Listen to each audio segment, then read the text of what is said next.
Hello, I'm Peter Lambton. I'm here with my co-host Callum, as always. Hello. Yep, there he is. And we're joined by a guest again. This one's called Darren Hiscutt. He's a former nurse and now looking to get into the world of promoting disability rights and um, sharing information around with other people as well. And welcome on, Darren. Hi, thanks. Thank you for inviting me. All this is we've known about mine and Callum's disabilities. Was mine just read enough all of yours, Darren? All of mine. Oh, yes, like my credentials. Right. I have dyspraxia. I have autism. I have Tourette's syndrome. I am awaiting diagnosis of ADHD, but a psychiatrist has said you definitely score very highly for it. So I think it's pretty, again, they're the only tests I've ever really aced, if I'm honest. But there we are. And probably got other stuff, but and depression and anxiety, social anxiety, had agoraphobia in the past, but there we are. Anyway, moving on. You don't want to talk about me. That's enough of me. No, we don't. No, no. Otherwise it'll be a 2 hour conversation. It would be, and it'd be too Um, much. yeah, definitely. And you were a nurse from when I was just getting to nursing, and How'd I get nursing? I started off, I did my first degree in theology, and then didn't know what I was going to go into law, but then I couldn't afford to do my law conversion. I didn't have a parent who could give me money like friends of mine had. So I took a gap year, and a friend suggested nursing, and I laughed my head off because I'd also looked at medicine and then couldn't. So yeah, and then I went in and I absolutely loved it. But there's always been that gnawing feeling inside of me, that analytical, that legal brain. That the thing I found at college was that my professor at college, he law professor, he could see so much potential in me, but because of my undiagnosed neurodiversities, he I couldn't actually complete the exam papers, so I never passed them. And so he used to get my coursework, for example, was be A star now, I suppose.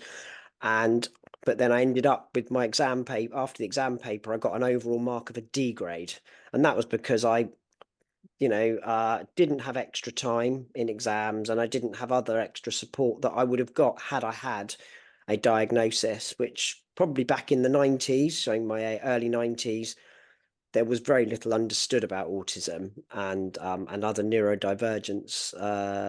Yeah, I mean, there's still a long way to go yet, but so here I am, um and working for my children, supporting my children and other families as I have done for past 15 years. I found there was a huge need. I mean, the education healthcare plan, when I first saw one, it might as well have been written in Chinese because I thought, what the hell is that? I mean, you look at it and you go, oh my goodness. And yeah, I mean, we had the statement first with my eldest, and then we moved over to that there was talk about this amazing plan. No, education and healthcare plan was coming in, and it's gonna revolutionize. It's gonna put people with special educational needs and disabilities at the center, at the heart of all the educational processes, and health and social care and education are all going to work together. It's going to be great. I'm still waiting. That was 2010. We're 14 years on. Nah. But anyway, I'll let you ask some more questions because I could be here preaching for like. Callum, do you have any? Oh, I mean, I was slightly curious. Where did you study like theology?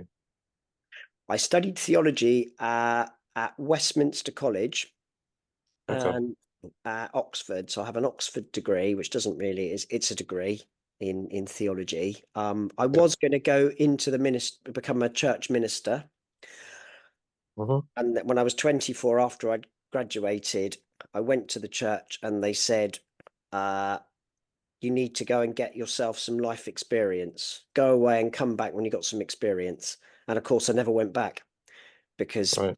I couldn't. I've been a lay preacher in the past, and so public speaking's always been something I struggled with. But I've always pushed myself, but it's never become any easier. But I suppose it doesn't really. But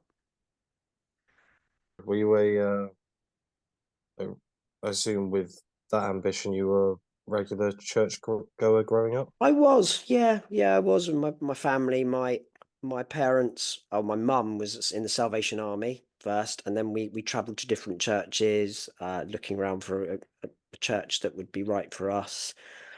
And I always was just thinking about my sister at church. I mean, every time our vicar used to go up to preach, my sister has autism and she's pre-verbal, or she can say a few things. She would take that as her cue to go out the back, and the man in the church, he made the coffees. He'd have a cup of tea waiting for her on a little table in the kitchen, and she'd sit there because as soon as the vicar went up, it would be as if she was saying, "No, I'm not sitting here listening to him," and she'd go off. I always laugh at that. Bless her. She's yeah. So again, I support her as well with uh all of her needs as well. She lives in social housing with carers as well. So yeah, you know. Okay. Oh, cool. So how long were you a nurse for then, as far as when because you said you took the gap year and then went into studying it? Um, I was a nurse for, I mean, I qualified as a nurse in 2003. So I finished, I left nursing this year. So it's been um 21 years Right. as a qualified nurse, but I started my training 2 years before in 2001.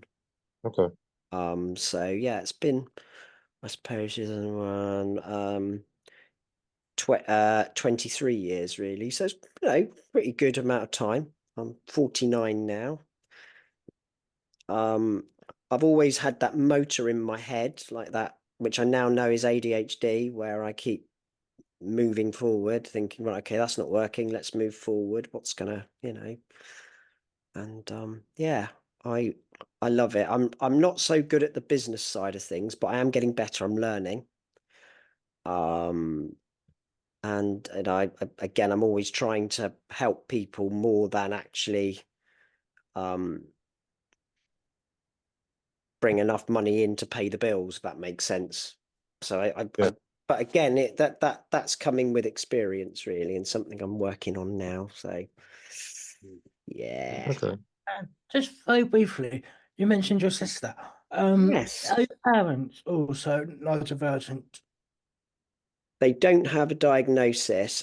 I think my dad is, and I think, and my mum, but a lot of my mum's, both of my parents are relatives, so they're siblings, on each side had neurodiversity, so undiagnosed, of course. So again, autism, Tourette's as well. So that the motor tics. Um, so it's Oh, there. It's not diagnosed, but yeah, I mean, I remember my dad saying to me, "There's no autism in our family." When my eldest was first diagnosed, and then after my second child was diagnosed with autism, he then said, "Actually, there are cousins of yours that you've never met, and their children have all got autism." And I was, "Oh right, oh really?" And there's this, that, and the other. I said, "All right, okay, yeah, yeah, yeah, yeah." So dad was one of 11 children, so yeah, I don't really. Yeah. and your wife No, neurodivergent? she Oh, she she's the only one who isn't. Well, oh, I say even the dog, I suspect, has got I wouldn't be surprised if she didn't start paw flapping at some point because she does that, But anyway, that is another story, really. But oh dear. And so, the Alvin educational Alvin Cabinet, that's what we're here for. So let's move on yeah, to a little bit. And so you mentioned your children, your two Yeah. sons. They're both autistic. So when did you first come across a health and social care plan? Was it with nursing? Was it Toulouse you first knew about those sort of paperwork? No, it was before that. So it was when it was with my eldest. So they came in about 2014 was when it all, yeah, 2014, 2015. So that would have been, and my older two children were then transferred over. Actually, all three boys have autism, but they're differently affected. The older two are also non-verbal. And have like middle one has pica where he eats non-food items as well. But anyway, that's another. So yeah, I've kind of I've learned a lot because when I first saw an EHCP, I tend we tended to trust the school because they were a good school they were at. We tended to trust what they were saying, and I know a lot of parents probably listening would understand that. In that you trust their judgment. I mean, they're the professionals, and they'll be like, no, this is fine, you know. So you kind of go along with it, but then you gradually the first thing that opened our eyes is when we went to SOS SEN, which I don't know if anyone knows is a charity which event where you can meet experts, educational experts who can will go through education healthcare plans with you, and they threw up lots of questions about our children's plans. And that was when school had finally said they couldn't meet need, but they didn't want to say it, but we kind of said we've got to. Um, and that's when I thought, hang on, we felt really guilty that we hadn't done enough at that point. You know, we'd kind of left things as you do. So went on the road to eventually went to all the way to tribunal for two boys while I was at Trelaws, and we were told we wouldn't win. The school the local authority wanted my older two to go to wouldn't offer the sensory integration that they needed. So this will make you laugh. It made the judge laugh. The local authority suggested that we have a tire hanging from our living room ceiling. Okay, like one probably be in front of the TV because it's not that big a living room. And then that would be for my eldest because that's how he used to, you know, get his build up his open his mind to learning. How he stood at school. And then a platform swing in the kitchen hanging from the kitchen ceiling for our middle child. Um, and I kind of said, could you imagine it? I'm trying to cook the chips, and I'm trying to cook food at the start. Oh, flipping it, duck! Oh, God, blimey, Thomas coming! Oh, no, that's it. So it was laughable, really. That wasn't an option, but they just thought, yeah, we'll wing it, we'll get in there, we'll, you know, the thing we learned, people kept telling us, don't fight it, don't go to tribunal, you won't win. And a lot of that was the local authority actually saying, and the head teacher saying, you don't want to go there, no. But we did, and we won. We had to get a lot of reports, sadly, and a lot of reports because EHCPs are based on evidence. So everything in section B for needs and section F for provision, which are the legally appealable bits, require evidence. And the trouble is the way that local authority EPs and SALT and etc. are taught to write reports is not in the robust way that is required for tribunal, sadly. So you end up having to go to to get expert reports. And so when did you start to think about more of sort of educating other parents and other people about, was it when you left nursing, or was it a thing that you did before and you want to do more of it now? I think it was during so again, I took time out during the pandemic from nursing to look after because my wife had to have major surgery end of 2019, so I took time out and to look after our youngest and obviously keep an eye on our older two. And so it was around then because I applied to do to work for IPSI, which is a charity for independent professional service education advisory. Anyway, yeah. And they accepted me. They were very, and so I worked for them for about a year as working on their tribunal helpline, and I did my level 1 in special educational needs and disability law, and I loved it, and I learned a lot. I had a mentor who was a solicitor, and then went back into nursing, and still that passion's there. I mean, just before the pandemic, I started a local parents drop-in support service for for people with SEN, for children with additional needs, and there was a huge need there. And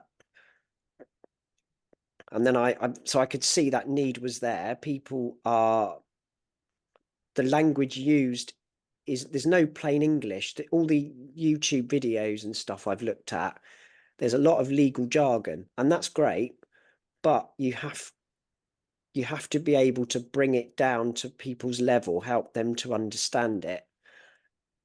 And otherwise you might as well not be saying anything. It's not a magic language, and I can't remember who said it. And I'm thinking of the Diary of a CEO. Is it Sam Bartlett who wrote that, or Steve? It's Stephen Bartlett. Steve Bartlett, that's it. Thank you. And he talks about somebody who said that if you truly understand something, you have to be able to bring it down to its basic level, and that is what I'm trying to do. So, and I'm very critical of any things that I do. I've kind of totally digressed now, and I do apologise. Since going back into nursing, let's jump back into that again. That's what you asked me. I completed my level 2 and my level 3 in special educational needs law with IPSI.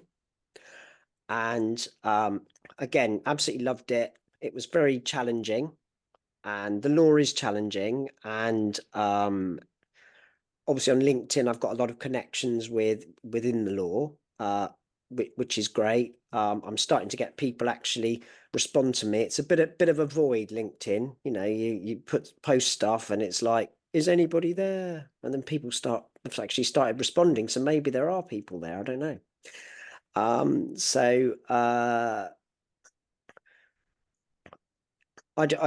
Again, a lot of parents I've spoken to have said, I can't deal with this. I'm struggling. Local authorities have been, again, I can't blame them. I don't want there to be a blame culture. The fact is that there is no funding. Special educational needs system, the SEN system, is on its knees. It's broken. The laws in place are, I think, work well, but if they were enforced, like against so many local authorities don't stick with the statutory timelines, the legal timelines, and it's not their fault they can't fund things so much. It's that government don't fund it. So local authorities have been trying to push a lot more now. I've noticed children with additional needs into mainstream settings, knowing full well that the setting cannot meet their needs.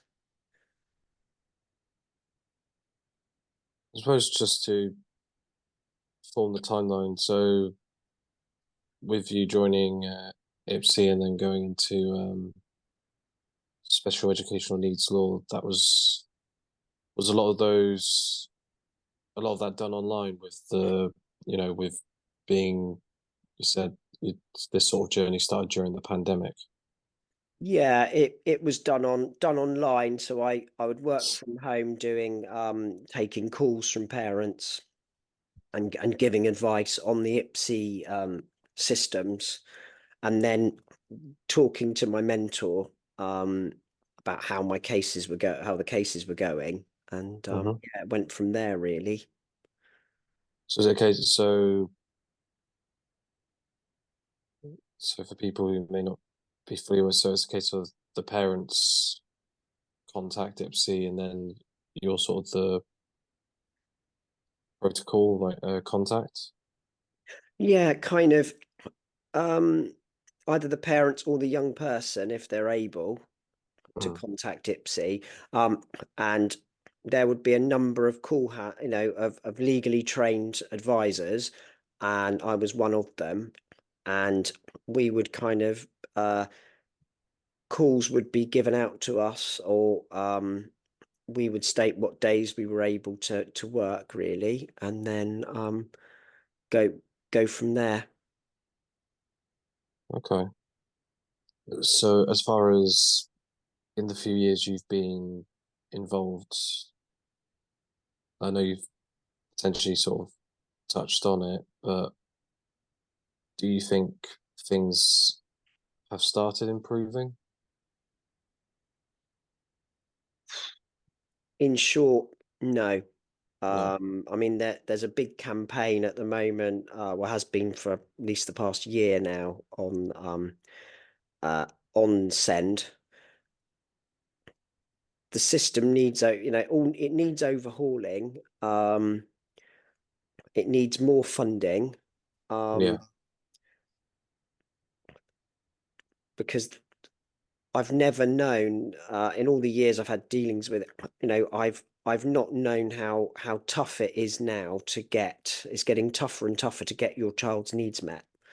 The number of cases I'm working on, I'm not just limited to cases of sort of getting their EHCP straight, or I've also dealt with disability discrimination cases where schools have um, behavior policies which are discriminatory against people with disabilities, generally neurodiversities. I mean, I don't know how much you feel like you can divulge. Like, I suppose is like discriminating in what way? Well, for example, in one case, the child being, I think actually there's been a couple. I've worked on a couple of cases that's touched on this, but one of them was where a child had made something in. They're supposed to have one-to-one working with them, Right. and they made something very dangerous, apparently, in D&T, Hmm. and uh, the school, the child had then been able to get that dangerous item out of that class and show a teacher in their next class, who then raised the alarm and said, right, they've got to be put into detention. This is gross misconduct. And not only be put in detention, but parents were told to take that child to another setting and put them into all day isolation. Yet the school, I argued, must bear some responsibility for that, knowing that the child must have one-to-one monitoring them, and yet this said child has been able to make something, a dangerous article, and take it into another classroom undetected, Mm. and the school refused to make reasonable adjustments for the child's disabilities. Blimey. Christ. That is one of the cases I've dealt with. Also, a child struggling to remember things. I had one child who's a teenager. He had he forgot he hadn't turned his phone off, and it Hmm. rang, and he quickly turned it off and then handed it to the class teacher. The class teacher then put him in detention. He even apologized. It was an oversight. Mm. Again, child is autistic, and gets very overwhelmed, struggled with bullying and everything, which was still going on, again, they refuse to put in reasonable adjustments because he must meet, it would be compared to other people, his peers who do not have the same disabilities, he is being put at a severe disadvantage. I mean, that specific example is just strikes me as quite odd because I'd argue neurodivergent or not, that's quite an easy oversight to, you know, to happen to anyone. Hmm. Which is why, as far as a reaction, then seeing, I'm not saying that they shouldn't take into account. I'm just saying it seems as a reaction, especially if the child then hands over their phone when I say, oh, made a mistake, turn it off, then hand it over, just feels, you know, quite uh quite a jump in my mind to immediately be there like, well, you've got detention. Yeah, and then it leads to the child, so many cases where the child does not want to go to school, so you have an Well, yes, emotional and that's based example, yeah. school avoidance. Yeah, so, and you're absolutely right, it's really draconian, the number of draconian measures. I mean, looking, if I were at school now, I wouldn't have survived. Honestly, I'd be constantly in detention, not being and I just don't understand. I understand that there needs to be discipline, but that is just taking it too far. But yeah, as you say, putting neurodivergence aside, we all make mistakes, little mistakes like that. But Yeah, people do it all the time with it, especially a phone. yeah, Because pretty much laps. everyone Yeah. has one. It's very, I've done various stand-up comedy, gigs, and you get Mhm. occasions where someone has left their phone on, and they very much, fortunately, they will then, is it a slight inconvenience if it does go off? Yeah, but they then turn it off quickly. And admittedly, in a comedy environment, it might be a slightly different saying where some comedians will zero in on that and maybe have a bit of a joke at their expense. And I know that's potentially a whole nother discussion on if that Mhm. person has ended up being actually neurodivergent, is that the best for them?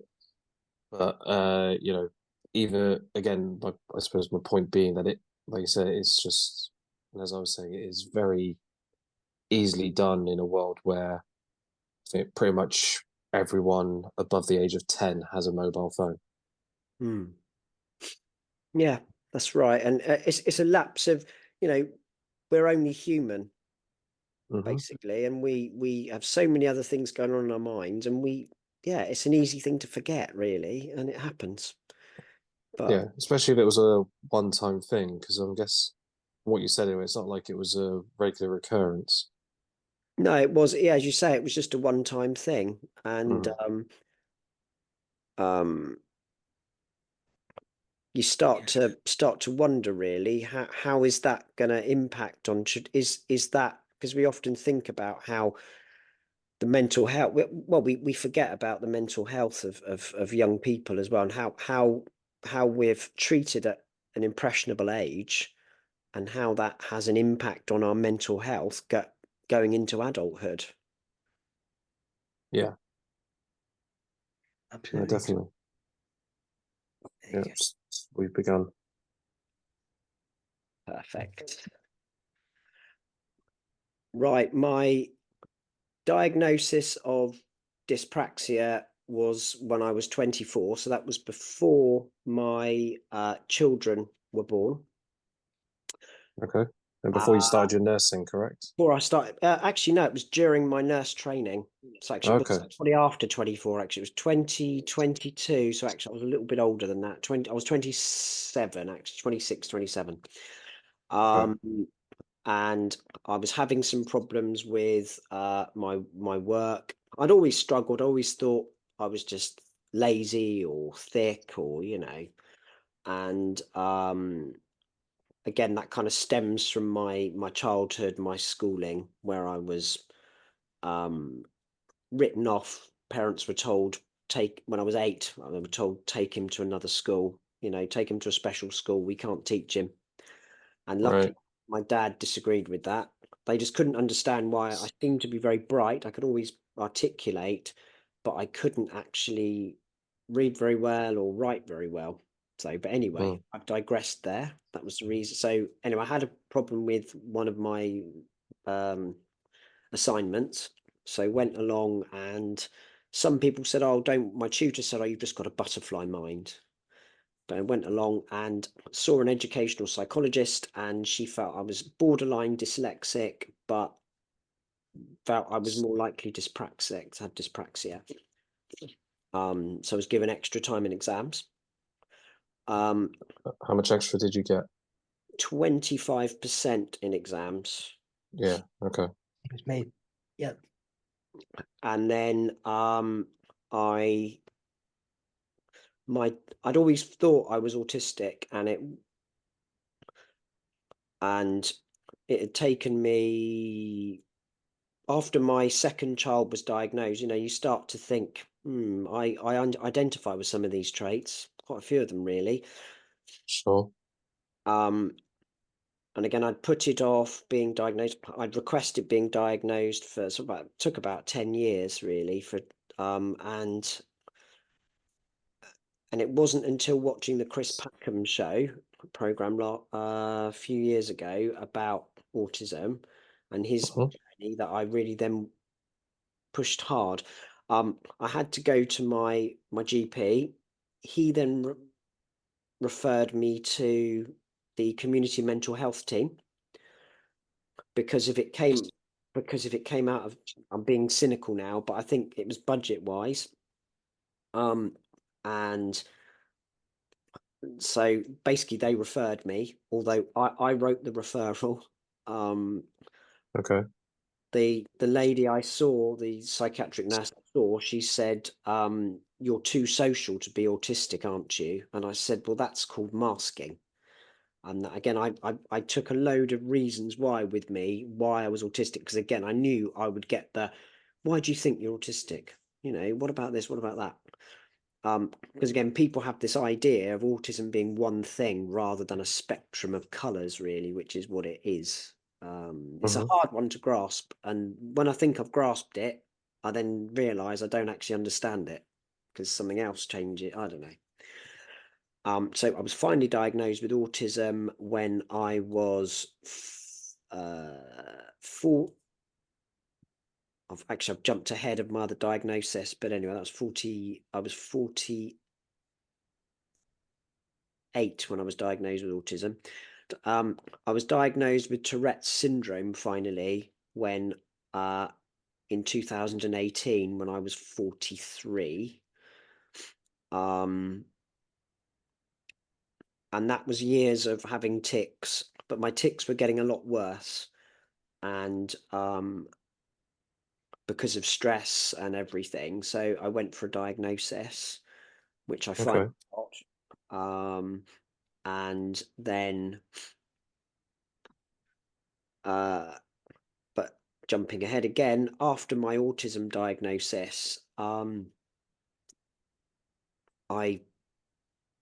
I thought that was it. I mean, I felt like the last piece of the puzzle had slipped in, and that was it. I felt a whole person suddenly, if that makes sense. I started to understand myself more and why I was the way I was.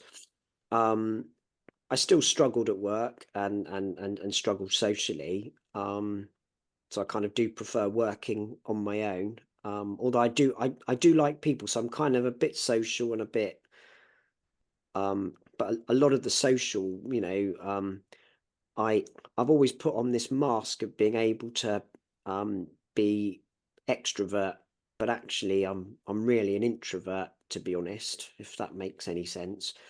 Of course, yeah. And it wasn't until again having problems, still struggling, I saw because I was working in the NHS then, I saw a psychiatrist. I had a consultation with her, and she couldn't diagnose me, but and it's because I'd been abused as a child, and not just as a child, but right throughout my life, really, sexually and physically abused. And she and I was looking for getting a diagnosis of complex PTSD. Okay. And she said that wouldn't really help me. It's quite a new diagnosis. But she felt, talking to me, and she got me to do some tests. She felt that said you score very highly on the ADHD scale, or more the ADD. So and so recommended I be put on the waiting list. Again, I had to battle to get put onto the waiting list for that. So I'm now waiting, and that's been a year. You're looking at 3 years at least wait. And I know with autism, I was waiting for my autism diagnosis. I waited in the end. Once I was on the waiting list, again, it was about a 3-year wait for that as well. So, and I know there are a lot of people out there suffering without a diagnosis. Once you get a diagnosis, you then await the so you have to wait 6 months, I believe, before you can see somebody about medication as well. So, yeah. Do you yourself then take any medication for? Not for ADHD. Not, I haven't got a firm Well, no, diagnosis, yeah. but I do take medication for my mental health. So, uh, I have Are they called happy pills? happy pill. Yeah, they don't make me happy though. I think there's something wrong with them. Okay. And in the meantime, I'm also working. I've been working for a bus company. I've been taking disabled children to and from school, which I absolutely love. Um, and yeah, so Is that are you driving the bus, or are you just like conducting the bus? I'm driving it. You're driving. Okay. How long have you been Yeah. doing that? I did it during the pandemic, and then I've Right. started doing it since April this year, or since after I left nursing, because I knew I needed to do something else to work while I was I mean, I did my took my taxi test in 2020, just before the pandemic. Everything shut down. Right. So and then I'm going to do my PCV, which is my I think it used to be called PSV, Public Service Vehicle License. I'm about to do that now. Okay. So hopefully, yeah, there's all sorts of. Is it what you call me, a jack of all trades? No, I'm not going to say Yeah. master of none, because I'm working on the mastery bit. Um, I think every day we all have opportunities, regardless of our disabilities or our differences. And I was Mm-hmm. saying to somebody no, this morning actually on YouTube, um, they'd commented about their autism being the problem, and because somebody had asked them a question of how are you, but the person didn't want the answer. What is the point of asking a question, unless it's rhetorical? What is the point of asking a question if you don't want the answer? Oh, how are you doing? But then you tell them and they're like, they don't want to know. Well, don't ask the question in the first place then. And actually, this person said, yeah, but it's because I'm autistic. I said, I'm autistic as well. That's not the point. It's not us that need to change. It's society that needs to change. Asking questions when they don't want an answer. Anyway, so get off my soapbox. But it's, and I mean, people, I regularly get kicked by my wife because, she tries to tell me, because I do not get social cues when she's trying to tell me to be quiet. I can't help it. It's just like, it doesn't make sense. Yeah. Anyway, So I mean, I would agree with the asking questions and not I think that, I mean, yeah, it's just a very odd social thing to ask a question if you don't actually expect an answer, for sure. And it's often been my approach that, yeah, if someone asks me, I'm gonna, give an answer Yeah. for sure. But yeah, no, it's when you say, jack of all trades, master of none, but I think in reality, a lot of people aren't truly what would be considered a master, but I don't think you don't need to be, you know, at the highest level to even Yeah. be helping out, to be achieving, you know, what you are Mm. doing. It's very much like you drop out of school and you get a job, and then you go up the hierarchy within the company, compared to going to university, getting a degree, and then starting off lower again. But a bit like that. Yeah. Yeah. And there's no right or wrong answer, really. I mean, some No, people, I know people who've made massive successes and haven't been to university and or college, and they've made, millionaire, but it's what works for us, really. I think the old idea that you must get a degree and everything else, which it is, I mean, I loved my degree, and you do need it for certain, and I'm hoping to start my law conversion. I've had it parked as an idea for quite a while now because of cost, but that's, it's one of those things. Eventually, I'll get there somehow, and so that's something you're still wanting yeah, to definitely. get It's done. always been my dream to be a lawyer, really. I mean, and I've reignited that now.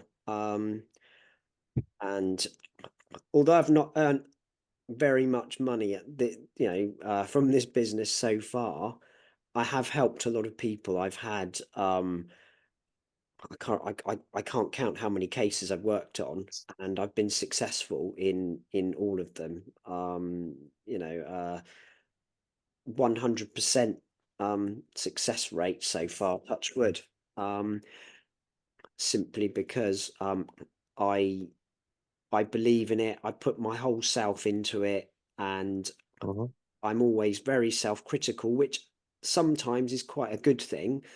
Um, I'm I take probably I'm slower than some people would say somebody else without my neurodivergence, but I'm very much a details person. So I will think, hang on a minute, was I looking at that in the right way? Perhaps I'm coming at it from wrong angle, and then go back, and to me that now what I have viewed as a negative is actually a strength.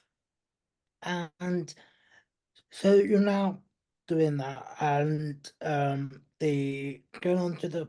To be honest, I can't see you wearing a suit, Darren. I've always seen you Oh, in nurse drags I and know nurse drags. This is it. Yeah, yeah. I'm So I'm I'm I'm I'm you still wearing a getting suit. messages. I'm still getting messages from blokes telling me. A chap last night on Threads said that I look like a very beautiful, down to earth girl. But anyway, that might be the makeup I was wearing. I'm not sure. But Well, anyway, and so the future now. So the YouTube stuff and the videos you were doing on Facebook a couple of weeks ago.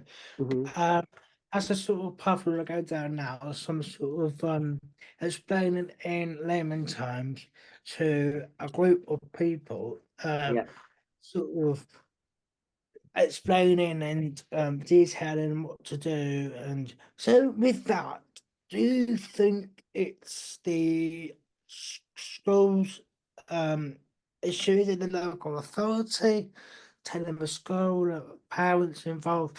Because I know it was quite easy with me because obviously I'm very different to the power view of this call anyway. hmm, And that it was kind of quite straightforward. There were one or two niggles, but that was smoothed yeah, out pretty quickly. But for others, it may not be. So is it because obviously you've got the powers and the local authority to start the process, yeah. then the school comes in. Is that right?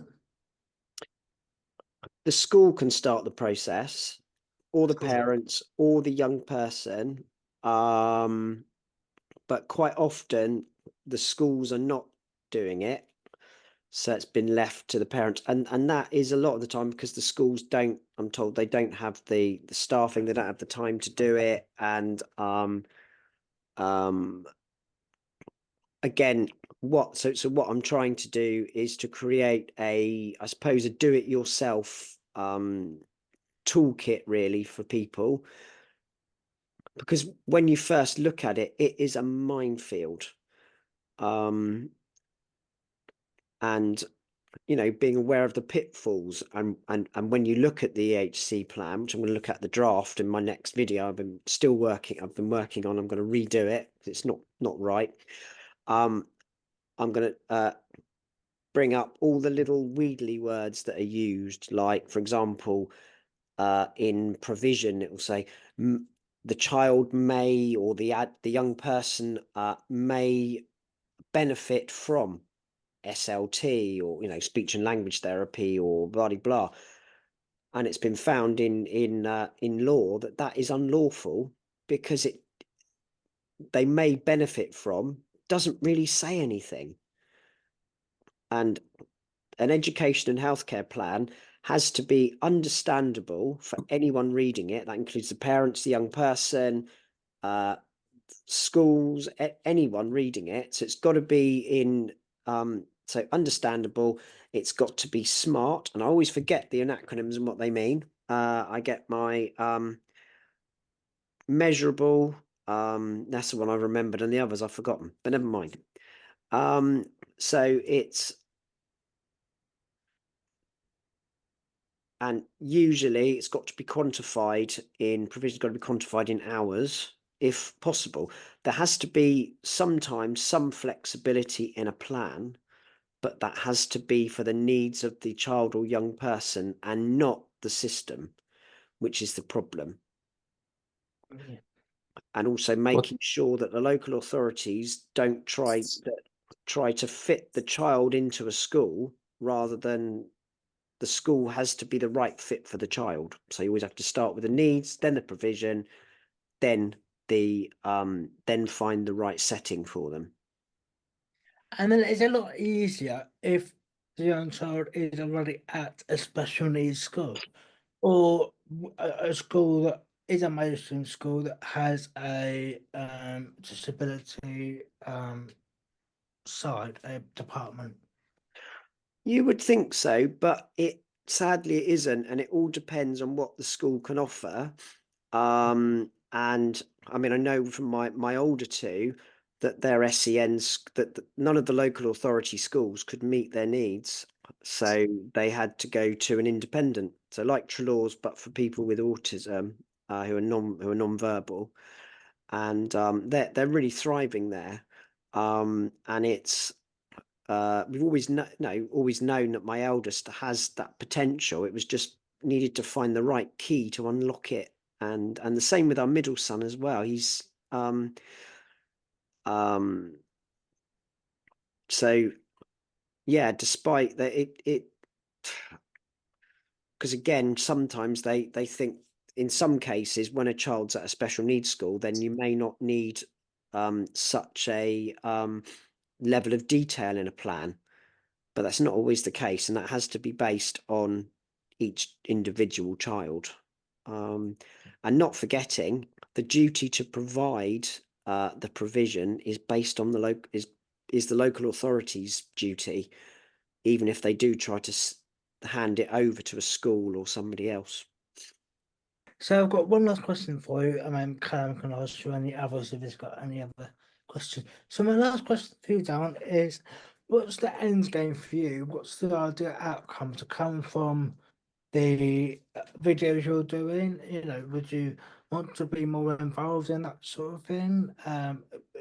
Potentially being the lead expert of all things and be the go-to contact, or I my end game would be, I would love to be an expert in it. I think I don't think I ever will be. I don't think anyone can be, because again, you have to understand, you're always, even experts are learning. at the moment, my plan is that with the YouTube videos, if I get more than 1,000 subscribers, then I can then start to get some money to you get Google then pay you some money, which then helps me to then offer my services cheaper for others. I mean, to be honest, I've been running my business like a charity, really. Quite often I do a lot of cases which I do a lot of free work. And this will help me to continue to do that, really, if that sounds yeah.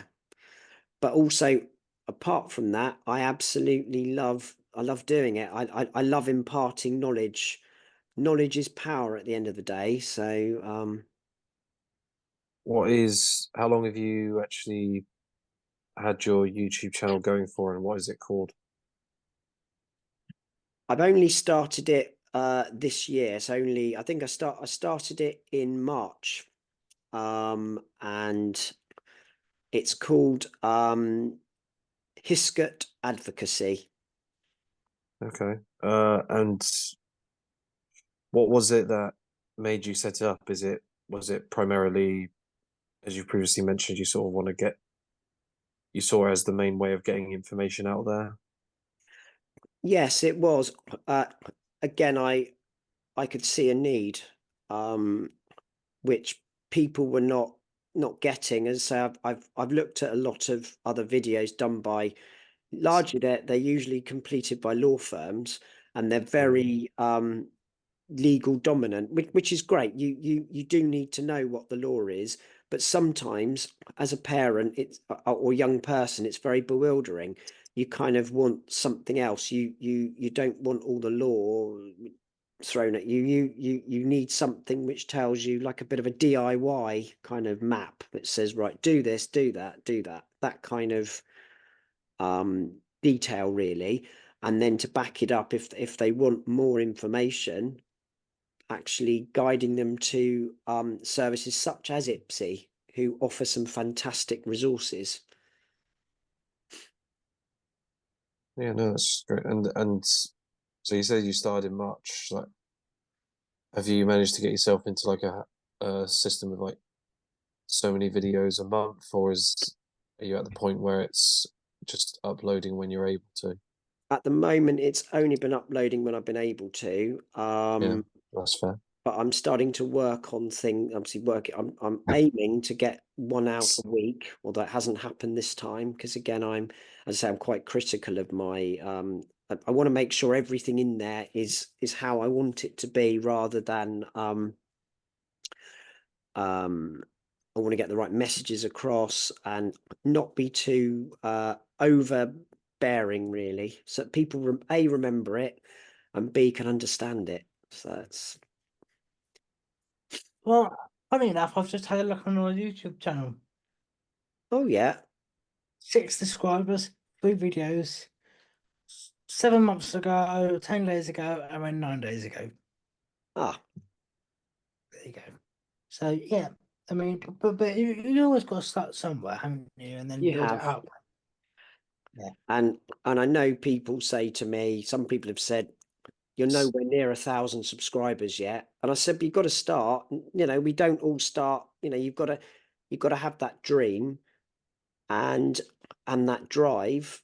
So actually having ADHD in some ways, that motor is what has kept me going to do this. So there's a positive there. You know what? We're not broken. We are, yeah, society's what's broken, but that is probably for a whole different show. Yeah. Yes, yeah, different barrel of worms. Yeah. Anything else? Or I No, think not at all. I think I've held you up for too long. But I've really enjoyed speaking to you both. I hope this will be very beneficial to people listening that might have relatives that are anyway under the umbrella of disability and learn a bit more about the system and how things work for young children. Yeah. So yeah, fingers crossed that will get the system. Well, thank you very much. Thank If you you. could